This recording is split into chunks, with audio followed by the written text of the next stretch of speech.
અમીરગઢના અરણીવાડા ગામે 75માં પ્રજાસત્તાક દિવસની ઉજવણી કરવામાં આવી, જ્યાં 75માં પ્રજાસત્તાક દિવસની ઉજવણી ધામધૂમથી કરવામાં આવી હતી।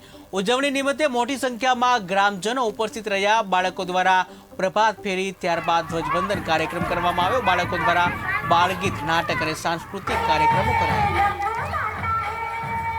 આજ રોજ અરણીવાડા પ્રાથમિક શાળામાં 75માં પ્રજાસત્તાક દિવસની ઉજવણી કરવામાં આવી। આ ઉજવણીમાં સૌ ગ્રામજનો, એસએમસી સભ્યો, વાલીઓ બધાએ હાજરી આપી। કાર્યક્રમની શરૂઆતમાં પ્રભાત ફેરી બાળકો દ્વારા કાઢવામાં આવી, ત્યારબાદ ધ્વજવંદન કાર્યક્રમ કરવામાં આવ્યો। ધ્વજવંદન કાર્યક્રમમાં આ વખતે દીકરીને સલામ દેશને નામ એ અંતર્ગત ગામની વધુ ભણેલી બાળા ભીલ દિશાબેન કરશનભાઈના હસ્તે રાષ્ટ્રધ્વજ ફરકાવવામાં આવ્યો। રાષ્ટ્રધ્વજ દરેક ઝંડાને સલામી આપવામાં આવી। વંદે માતરમ, રાષ્ટ્રગીત, ઝંડા ગીત આ બધા ગીતો ગાવામાં આવ્યા। ત્યારબાદ ભીલ દિશાબેન કરશનભાઈને સ્મૃતિપત્ર અને ટ્રોફી આપવામાં આવી, તેના માતા પિતાને સાથે રાખીને। ગામમાં છેલ્લા 1 વર્ષમાં જન્મેલી બાળાઓની સ્મૃતિપત્ર અને શાળા પરિવાર વતી ગિફ્ટ આપવામાં આવ્યું, જેથી કન્યા કેળવણીનું મહત્ત્વ વધે।